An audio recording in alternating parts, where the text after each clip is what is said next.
Kuna taarifa ambazo zinaeleza kwamba klabu ya Simba iko mbioni kuachana na mshambuliaji raia wa Ghana Jonathan Soa, nyota wa zamani wa Medeama ya kwa Ghana na baadaye Singida Black Stars. Tunakwenda kumzungumzia Jonathan Soa. Ni miongoni mwa washambuliaji bora, lakini katika upande wa nidhamu ndio imekuwa changamoto kubwa kwa upande wake. Jina langu ni Leopard John, niko hapa na Mdachi Ali Omali na hii The Golden Boot.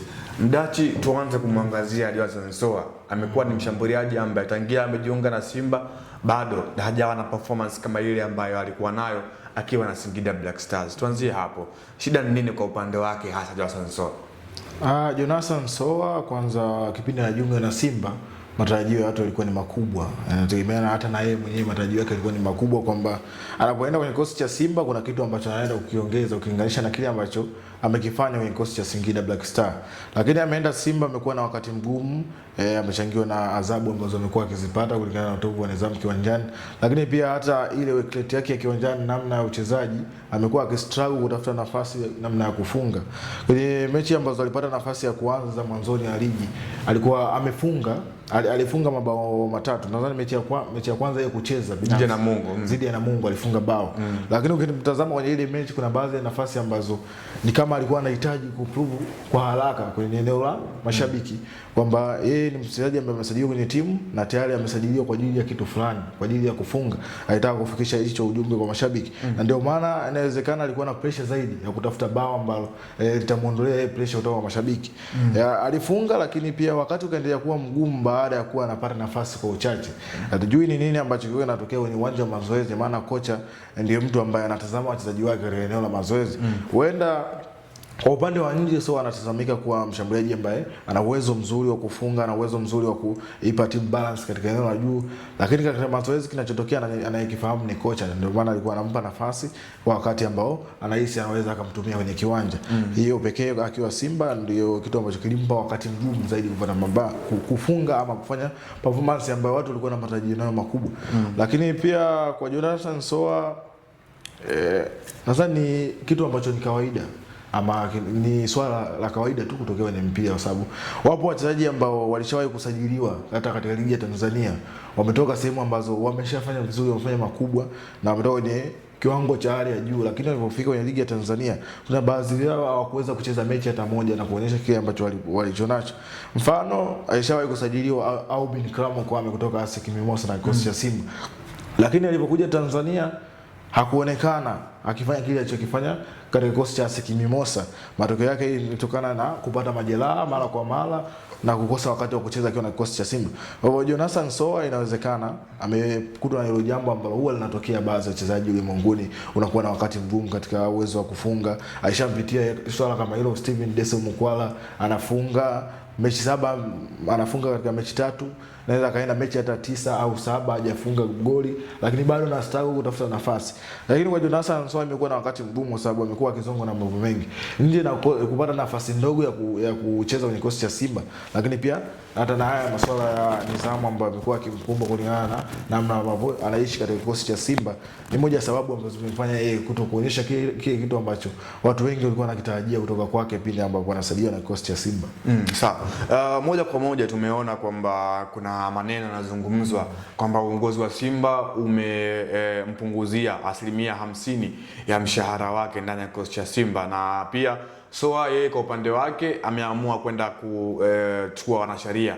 Pengine hili swala limekaaje kwa sasa katika upande wa pande zote mbili, kwa maana upande wa Soa kwa maana mchezaji na klabu yenyewe kwa maana ya Simba, hili limekaaje? Ukitazama katika eneo hiyo kitu ambacho labda kimetokea ni inawezekana ni kukaa mezani na wakajaji kitu ambacho wameweza kuelewana kwa pamoja kwamba the way hapa tunafanya hivi. Simba inawezekana wameamua kumpunguzia 50% ya mshahara wake. Ingana nini? Wametazama katika engo yao ambao wanaijua wao. Huenda ni nidhamu ambayo wameiona kwa Soa, lakini pia baadhi ya mambo ambayo wamekuwa kuyafanya. Lakini ikiwa mchezaji hajaridhishwa ama upande mwingine hujaridhika, ndicho kitu ambacho anakwenda kukifanya Soa, kwamba sijaridhika na kitu ambacho nimefanyiwa ama kinatakika kufanyikana. Kwa upande wa mkataba, huoni kama Simba wanakiuka engo ya kimkataba? Katika engo ya mkataba inawezekana wanakiuka au wanakiuka kabisa, kwa sababu kwenye mkataba ambao walisaini na Jonathan Soa inawezekana hakuna kipengele kinachosema kwamba atapunguziwa mshahara kutokana na utovu wa nidhamu, lakini hiyo Simba wamekuja nayo baada ya kuona nini ana utovu wa nidhamu, ili wampunguziwe mshahara wao kama klabu wajiamua, wameamua, ila kwenye mkataba wao na mchezaji hiyo haipo. Kwa hivyo sasa inawezekana Soa yupo sahihi kwenda kutafuta wanasheria ili aweze kupata haki yake ambayo yeye anaiona inakwenda kupotea. Yeye kama mchezaji na yeye anatengeneza karia yake. Sasa inapotokea masuala kama haya, upande mwingine inaweza ikaathiri hata performance ya mchezaji. Tumeona Soa hata anapopata nafasi kuna kitu ambacho kinapungua sana kwenye aina yake ya kutafuta mabao. Amekuwa anaingia kiwanjani, lakini kuna sometime ukimwona pale katika eneo la kushambulia ni kama yupo au hayupo. Hiyo inachangiwa na mambo mengine ya nje tofauti na mpira kama haya ambayo yanamtokea kwa sasa. Sawa. Tuangalie sasa Simba endapo kama watamwacha Johnson Soa, wanaweza wakapata madhara gani ama kitu gani ambacho watakimisi kwenye kikosi chao mara baada ya Soa kuondoka kwenye kikosi cha Simba? Kwanza inakwenda kuwa wakati mgumu, mwalimu anakwenda kupata wakati mgumu Steven Baka, kwa sababu tayari anabakiwa na washambuliaji wawili kwenye kikosi cha Simba. Anabakiwa na Baraka Mwangosi, lakini pia anabakiwa na Selemani Mwalimu. Baraka Mwangosi naweza kusema bado ile experience ya kucheza timu kubwa ni kama bado hajamuingia vizuri. Amekuwa akipata nafasi kadhaa katika mechi ambazo ameaminiwa na mwalimu, lakini aina yake ya uchezaji bado watu hawajalizika nao. Alipokuwa ameweza kuscore bao moja katika mechi ya FA dhidi ya vijana wa mechi ya FA ambayo ilicheza siku za hivi karibuni aliweza kufunga. Lakini pia ni mchezaji ambaye hana 100% kwa mwalimu, kwamba pindi ambapo Selemani Mwalimu ata drop ama ataweza kupata injuries, mwalimu anaweza kaamini kubaki na swala ambayo imesalia ambayo ni Baraka Mwangosi. Kwa hivyo Simba kama wanakwenda kuachana na Jonathan Soa, maana yake wanakwenda kupata athari katika eneo la ushambuliaji. Huenda timu kuna nyakati itakuja kucheza bila mshambuliaji asilia kutokana na ukosefu wa mshambuliaji katika eneo hilo la kushambulia.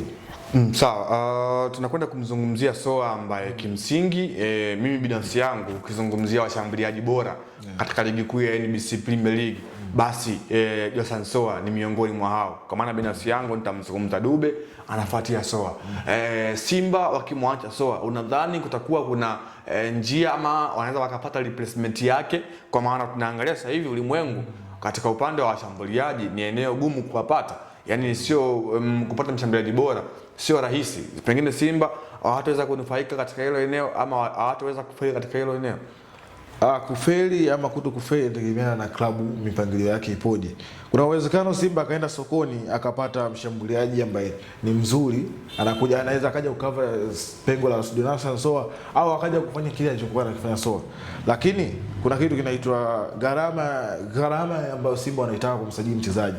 Inawezekana ikawa chini kuliko kile ambacho wanakihitaji kwa huyo mchezaji. Kwa hivyo wakati Simba wanafanya maamuzi ya kuachana na Jonathan Soa, inatakiwa wajue wanakwenda kutafuta quality ya namna gani ambayo itakuja kukava pengo la Jonathan Soa. Jonathan Soa inawezekana yani ameingia Simba hajaonyesha kiwango bora ambacho watu walikuwa wanatarajia.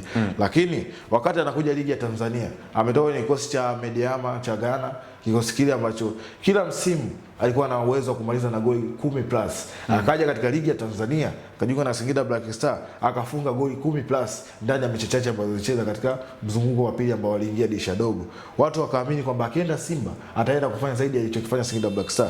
Lakini matokeo yamekuwa tofauti kulingana na hali ambayo amekuwa akipitia Jonathan Soa nje ya uwanja, lakini pia hata katika uwanja katika kikosi cha Simba.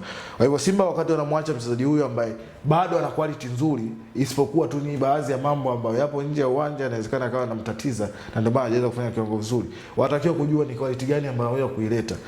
Aidha imzidi Jonathan Soa kulingana na ambavyo wanahitaji, au aje kufanya walau kile alichokuwa kinafanya Jonathan Soa. Hapo watakuwa hawajafeli katika kumwacha Jonathan Soa, kwa sababu watakuwa na quality ambayo imekuja walau kukava ile pengo ambalo linaonekana na Jonathan Soa.